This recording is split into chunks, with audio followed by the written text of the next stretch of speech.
الحمد لله رب العالمين والصلاة والسلام على نبينا محمد وعلى آله وأصحابه أجمعين. ‘Yan uwa musulmi masu girma,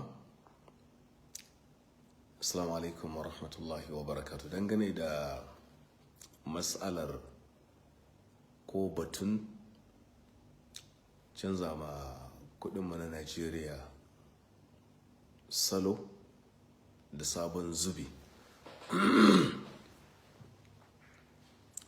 na yi bayani kwanaki akan abinda muke hanga na irin abin da aka yi a baya, aka ciccire rubutun ajami, kuma cire rubutun ajamin nan muke fahimtar wata manufa ce ta yi ma addinin musulunci zagon tun da ya bayyana mai ta fito a fili. Sai wani dan uwa ya turo min da wani sako daga Saudiya. Dan uwa ne masha Allah, masani fitacce. Ya ce ai malam, na tattauna da shugaban majalisar ko kuma shugaban kwamitin kula da harkokin banki da kuɗi a majalisar ƙasa, kuma ya tabbatar mana a yi wannan kuɗin da za a sake sabon samfuri ba za a kai ga cire rubutun ajami ba. Wannan yake ga alama ya kalli sakon da na tura kenan ta fuskar ainihin wato sauti a irin wannan kafa ta zamani. Na ce to madalla. Ya ce kwarai ya ba da wannan tabbas din. Sannan kuma sai yake cewa ai abin da ya faru, wato an sami kudin jabu ne da wasu miyagu suka turo a kasuwar kudi ta Najeriya, har yake cewa kudin ya kai naira triliyan 1. to nan ne gwamnati take so ta dakile wannan manufar ta hanyar yin sabon kudin. Da na tashi ba shi amsa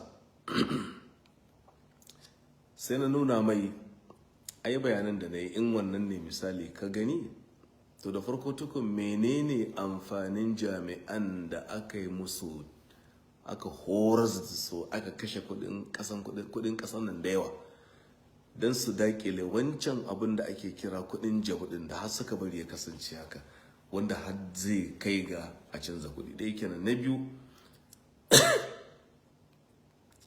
Na ce to in har haka ne, ni bayani na akan makircin da suka yi a baya, shi tsohon gwamnan babban banki a lokacin wanda yake ba musulmi ba ne, da ya yi ayyaka waɗanda suka samu dama na hawa wannan kujeran a gwamnan babban bankin Najeriya misali, me yasa ba su mayar wa kudin Najeriya wannan ajamin ba, tun da abin na da tarihi, na da asali na tarihi.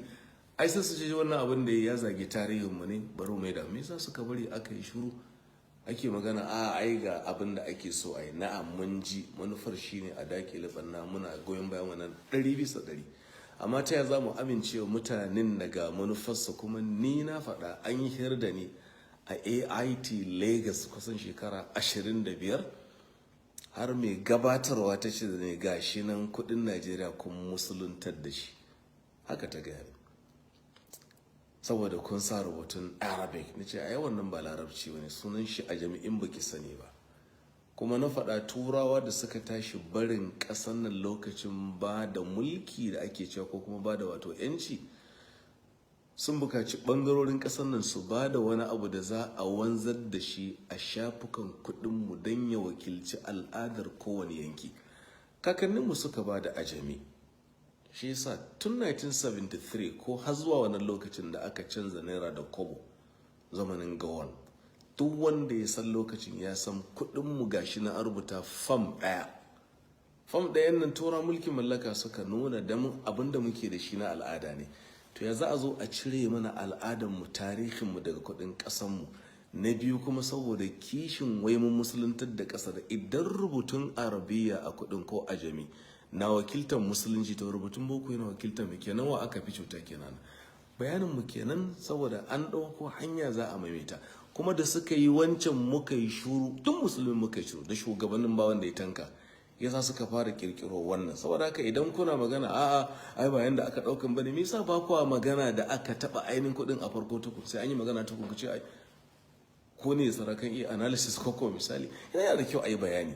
Saboda haka yanda wancan dan uwa ya faɗa, na gode mishi, wallahi yayi daidai, ko muna murna a dau mataki na canza kudin da zimmar dakile wancan bannar. Amma biri bai kama da mutum bane, ai ga bayani ai. Saboda haka sun yi wannan abun har wata ran a wani jirgi kamar da na faɗa, sai na ga wata jarida take maraba da sabon kudin Najeriya da aka cire rubutun ajami shekaru kusan 5 da suka wuce. Sai jarida take cewa muna maraba da new born again naira, born again, haka suka faɗa. To ashe in za a yi abin dole mu yi magana, ba sai yi magana a ce a ba a fahimta ba ne, da aka fahimta din me yasa da aka cire a baya ba ku yi magana ba. Kuma an samu dama na ce to tun da dai shi tsohon gwamnan babban banki wancan wanda ba musulmi yayi, to bari mu dawo da abin saboda tarihin kasar mu ne, ka gan akwai wanda zai magana, to sai aka yi shiru abin ya wuce. Saboda haka muna fata lalle kamar yadda aka ce ba za a taba ba, Allah ya sa haka, Allah ya sa mu ga alkhairi, kuma Allah ya taimaki gwamnatin mu a dakile waɗancan masu mummunan sharrin kamar yadda aka ce. Tunda shi wannan dan uwa ya ce da ni shugaban kwamitin kula da harkokin banki da kuɗaɗe na House of Representative, shi ya gaya mai haka. La'alla sun ga video ɗina kenan misali, ko wanda ya kama da haka. To fatan da muke, amma wanzar da rubutun ajami a takardar kuɗin abu ne da ke da tarihi, ba mu muka yi ba, turan mulkin mallakan da wasu mu suka fi kimanta al'amarinsa suka yi.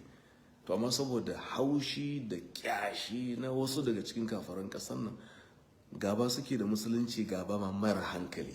To kamar yadda na faɗa, in har rubutun ajami na nufin Islam, to shi rubutun boko na nufin kiristanci kenan kaga mu aka kwara. Ƙasar nan ne yau zaka ga hatta ranar sallah sai a tsara ma yara jarrabawa. Amma babu wanda ya isa, babu wani lecturer ko jami'in da suke kiran kansu jami'ar musulunci muna da su, ba su isa su sa jarrabawa ranar kirsimeti ba. Kama haka ake. To da haka mu dawo zuwa ga abin da yake shine daidai.